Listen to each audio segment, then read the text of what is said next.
नमस्ते। तो आज हम इस वीडियो में उषा मार्टिन इस कंपनी के रिलेटेड फुल इंपॉर्टेंट डिटेल्स देखेंगे। तो इसमें सबसे पहले हम कंपनी का जो बिजनेस मॉडल है उसके बारे में इंफॉर्मेशन देखने वाले हैं। साथ ही में अगर हम कंपनी का क्लाइंट बेस देखेंगे तो कंपनी के पास डोमेस्टिक और इंटरनेशनली बहुत ही बड़ी कंपनियां इस कंपनी के क्लाइंट बेस में है। साथ ही में कंपनी का अगर हम पिछले 1-2 साल में देखेंगे तो बिजनेस में एक बहुत ही अच्छा टर्न अराउंड हुआ है, जिसकी वजह से ये कंपनी आने वाले समय में भी हमें एक अच्छा रिटर्न देते हुए देखने को मिलेगी। और उसके साथ ही में कंपनी के जो फंडामेंटल है उसके बारे में भी हम इंफॉर्मेशन आज की वीडियो में देखेंगे, जिसमें कंपनी ने पिछले कुछ सालों से एक अच्छी ग्रोथ की है। तो सबसे पहले हम कंपनी का जो बिजनेस मॉडल है उसके बारे में इंफॉर्मेशन देखते हैं। तो उषा मार्टिन ये कंपनी एक wide range of wire products की मेकिंग कंपनी है, और इस सेगमेंट में कंपनी का जो प्रेजेंस है वह अक्रॉस द वर्ल्ड है, जो कि इस कंपनी को बिजनेस को बहुत ही स्ट्रांग बनाता है। और इस कंपनी का जो रोप मैन्युफैक्चरिंग का बिजनेस है वो most of critical application across diversify industrial segment में, जिसमें इंक्लूडिंग अगर हम देखेंगे तो oil offshores, cranes, mining, elevators, aerials, fishings, conveyors belt, और उसके साथ ही में जनरल इंजीनियरिंग की जो सर्विस है वो कंपनी प्रोवाइड करती है। और उसके साथ ही में उषा मार्टिन इस कंपनी का जो वायर रोप्स का बिजनेस है वो वर्ल्ड का one of the largest manufacture business है। और उसके साथ ही में इस वायर रोप्स की जो कैपेसिटी है वो इस कंपनी की वो लगभग 350 टन्स पर एनम है, जो कि बहुत ही अच्छी है। और इसके साथ ही में इस कंपनी के पास इंडिया, यूके, दुबई और बैंकॉक इन सभी लोकेशन पर वायर रोप्स के ग्लोबल बेस है, जिसकी वजह से ग्लोबल बेस पर भी इस कंपनी का जो बिजनेस है वो इसको स्ट्रांग बनाता है। और उसके साथ ही में कंपनी स्पेसिफिक प्रोडक्ट्स के लिए ग्लोबली रेप्यूटेड कंपनियों के साथ कोलैबोरेट करती है, जैसे कि गोत्सो Wolff of Germany, John Peg AG of Austria, और उसके साथ ही में Tesac wire ropes of Japan से। तो इन जैसे ग्लोबली रेप्यूटेड कंपनियों के साथ काम करने से इस कंपनी का जो बिज़नेस है वो भी ट्रस्टेबल बनता है।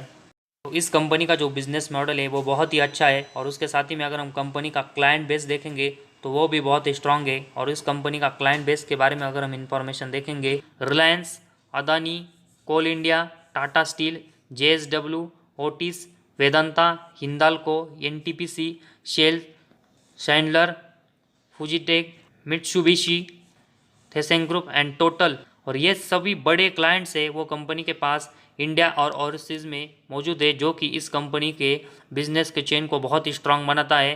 मार्टिन ये कंपनी वायर रोप्स की एक मार्केट लीडर कंपनी है, जो कि एक अच्छा साइन है। लेकिन इसके साथ ही में कंपनी के ऊपर जो बोरंग्स होता है वो भी कम होना चाहिए। लेकिन मार्च 18 से लेकर 19 में अगर हम देखेंगे तो कंपनी के ऊपर 4600 करोड़ का बोरंग्स था, और उस समय कंपनी वायर रोप्स और उसके साथ ही में स्टील सेगमेंट में भी काम करती थी। लेकिन इस कंपनी ने अपना जो स्टील सेगमेंट का जो बिजनेस है वो टाटा ग्रुप को 2019 में यहाँ पर बेचा था। वो बेचने के बाद कंपनी ने अपने ऊपर का जो बोरंग्स है वो बहुत ही कम किया, जो कि मार्च 18 और 19 में कंपनी के ऊपर 4600 करोड़ का था। तो 4600 करोड़ से कंपनी का बोरंग्स कम होकर 582 करोड़ के आसपास आया है। और 582 से भी कंपनी ने अभी अपना जो बोरंग्स है वो कंसिस्टेंट यहाँ पर कम कर रही है। तो एक बड़ा टर्न अराउंड है वो इस कंपनी के जो बोरंग्स है वो कम होने की वजह से कंपनी के परफॉर्मेंस में आया है। और 4600 करोड़ का जो बोरंग्स अभी कम होकर लगभग 500 करोड़ के भी नीचे आया है, उससे कंपनी को जो पहले इंटरेस्ट रेट बहुत ही बड़ा चुकाना पड़ता था वो अभी कंपनी का कम हुआ है, जिसकी वजह से कंपनी के नेट प्रॉफिट में भी कंपनी ने पिछले 2-3 साल में एक अच्छी ग्रोथ की है।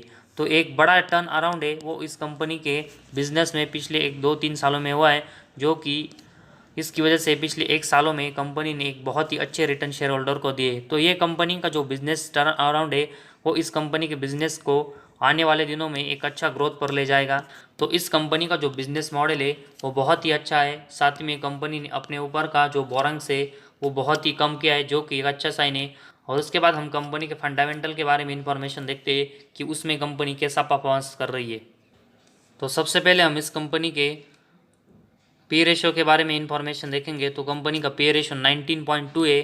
तो एक अच्छे वैल्यूएशन पर अभी कंपनी का शेयर ट्रेड कर रहा है। साथ ही में कंपनी का ROC अगर हम देखेंगे तो 17.2% का है, और कंपनी का ROE 17.1% का है। तो इस कंपनी के अभी हमने जो रेशोज देखे उसमें कंपनी अच्छा परफॉर्मेंस कर रही है।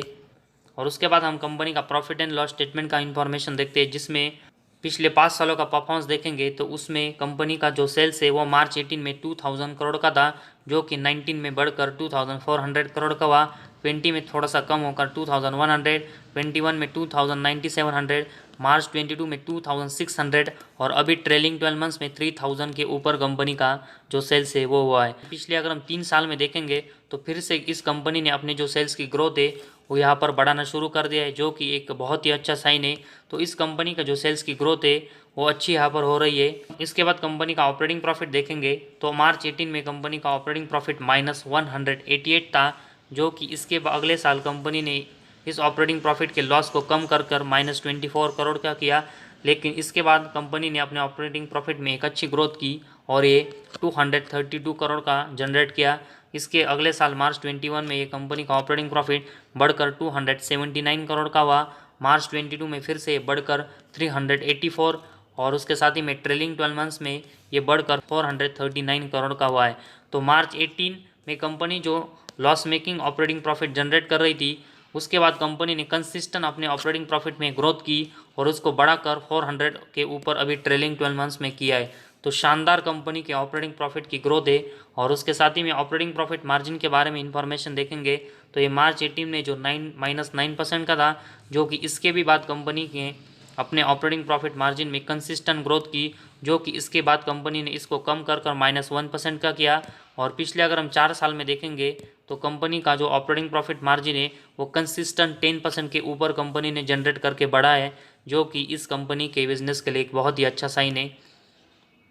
और उसके साथ ही में अगर हम कंपनी के इंटरेस्ट देखेंगे तो पहले कंपनी का जो इंटरेस्ट 100 के ऊपर थे उसको भी कम कर कंपनी ने अभी ट्रेलिंग 12 मंथ्स में 33 किया है। जैसे कि हमने देखा कि कंपनी ने स्टील सेगमेंट के बिजनेस को बेचकर अपने ऊपर का जो डेप्ट है वो बहुत ही कम किया है और उसकी वजह से कंपनी का जो इंटरेस्ट है वो भी यहाँ पर कम हुआ है, जिसकी वजह से कंपनी के नेट प्रॉफिट में यहाँ पर ग्रोथ हुई है। और इस कंपनी का जो डेप्ट है वो पहले बहुत ज़्यादा था, जिसकी वजह से मार्च 18 में कंपनी -268 करोड़ का लॉस कर रही थी। और उससे भी पहले अगर हम देखेंगे तो कंपनी का जो लॉस है वो कंसिस्टेंट 200 करोड़ के ऊपर था। लेकिन जैसे ही कंपनी के ऊपर का डेप्ट कम हुआ और कंपनी का इंटरेस्ट रेट कम चुकाना पड़ रहा है, उसकी वजह से कंपनी का अगर हम मार्च 19 के बाद देखेंगे तो नेट प्रॉफिट +49, इसके अगले साल बढ़कर 421, इसके बाद +152, मार्च 22 में 291 और ट्रेलिंग 12 मंथ्स में कंपनी का जो नेट प्रॉफिट है वो 337 करोड़ का जनरेट हुआ है। तो मार्च 19 के बाद कंसिस्टेंट कंपनी ने अपना नेट प्रॉफिट है वो प्लस में जनरेट किया है। ज़रूर ये थोड़ा सा ऊपर नीचे हो रहा है, लेकिन कंसिस्टेंट कंपनी का नेट प्रॉफिट प्लस में जनरेट होना ये भी इस कंपनी के लिए बहुत ही अच्छी बात है, क्योंकि ये कंपनी पहले कंटिन्यूस लॉस मेकिंग थी जो कि अभी प्रॉफिटेबल हुई है। तो एक प्रॉफिटेबल कंपनी में हम इन्वेस्टमेंट के बारे में सोच सकते हैं। और उसके साथ ही में अगर हम कंपनी का ईपीएस भी देखेंगे तो ये भी मार्च 18 में -8 था, जो कि इसके बाद कंपनी ने अपना जो अर्निंग पर शेयर से इस कंसिस्टेंट यहाँ पर प्लस में जनरेट किया है, जो कि किसी भी कंपनी के लिए एक बहुत ही अच्छा साइन होता है। तो इस कंपनी की जो सेल्स की ग्रोथ है वो पिछले कुछ सालों में कंपनी ने कंसिस्टेंट यहाँ पर बढ़ाई है, उसकी वजह से कंपनी का ऑपरेटिंग प्रॉफिट है वो भी कंपनी का कंसिस्टेंट यहाँ पर बढ़ रहा है।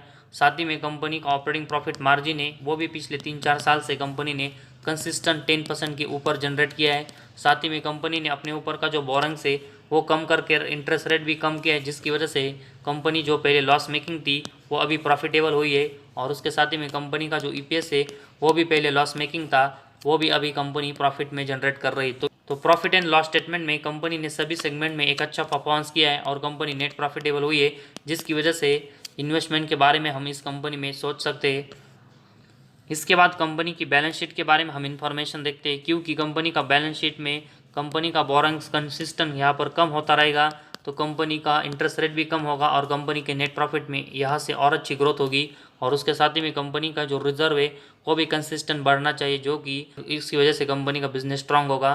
तो इस कंपनी की बैलेंस शीट में सबसे पहले हम कंपनी का रिजर्व देखेंगे तो सितंबर 22 में अभी कंपनी के पास 1700 करोड़ के रिजर्व है, जो कि मार्च 18 में सिर्फ 697 थे। तो पिछले अगर हम 5-6 साल से देखेंगे तो कंपनी ने अपने जो रिजर्व है वो कंसिस्टेंट यहाँ पर गेन किए, जो कि कंपनी के बिजनेस के लिए एक अच्छा साइन है। और उसके साथ ही में कंपनी के ऊपर सितंबर 22 में अभी 423 करोड़ का बोरिंग्स है, जो कि अगर हम मार्च 18 में देखेंगे तो कंपनी के ऊपर उस समय 4000 करोड़ से भी ज़्यादा का बोरिंग्स था। तो कंसिस्टेंट कंपनी ने मार्च 18 के बाद अपने ऊपर का जो बोरिंग्स है वो कम किया है, जिसकी वजह से हमने पहले भी देखा है कि कंपनी का इसकी वजह से इंटरेस्ट रेट यहाँ पर कम हुआ है और कंपनी के नेट प्रॉफिट में यहाँ पर ग्रोथ हुई है। तो इस कंपनी के ऊपर 423 करोड़ का बोरिंग्स है। उसके कंपेरेटिवली अगर हम देखेंगे तो कंपनी के पास 4 टाइम्स से भी ज़्यादा के रिजर्व है, जिसकी वजह से कंपनी की जो बैलेंस शीट है वो बहुत ही स्ट्रांग हुई है।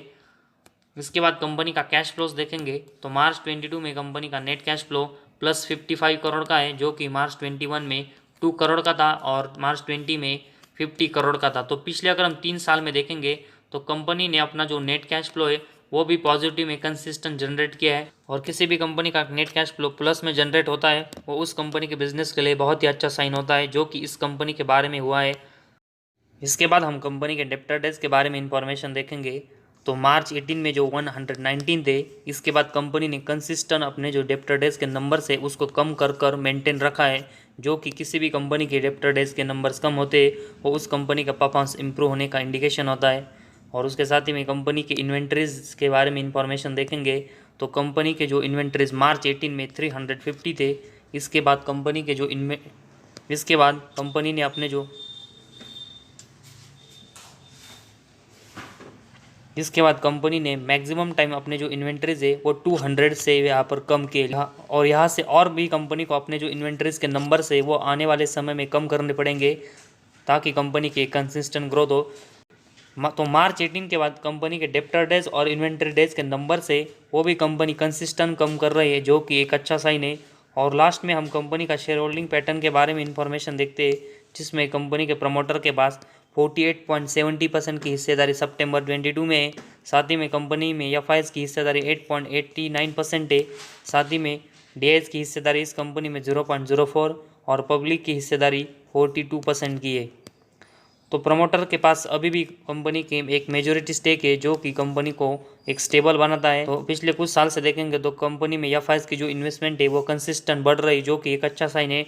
और कंपनी जिस तरह परफॉर्मेंस मार्च 18 के बाद अपने परफॉर्मेंस और जैसे कंपनी अपने परफॉर्मेंस मार्च 18 के बाद कंसिस्टेंट यहाँ पर इम्प्रूव कर रही है, तो ऐसे कंपनी अपने परफॉर्मेंस से वो आने वाले समय में भी कंसिस्टेंट यहाँ पर ग्रोथ उसमें करती है। तो डीआईएस की जो इन्वेस्टमेंट है वो भी इस कंपनी में बढ़ते हुए देखने को मिलेगी। तो अभी हमने उषा मार्टिन इस कंपनी के रिलेटेड फुल इंफॉर्मेशन देखी है, जिसमें मार्च 18 के बाद कंपनी के जो डेब्ट्स है वो बहुत ही कम हुए, जिसकी वजह से कंपनी का इंटरेस्ट है वो कंपनी को कम चुकाना पड़ा है, जिसकी वजह से कंपनी ने नेट प्रॉफिट में कंसिस्टेंट एक अच्छी ग्रोथ की है।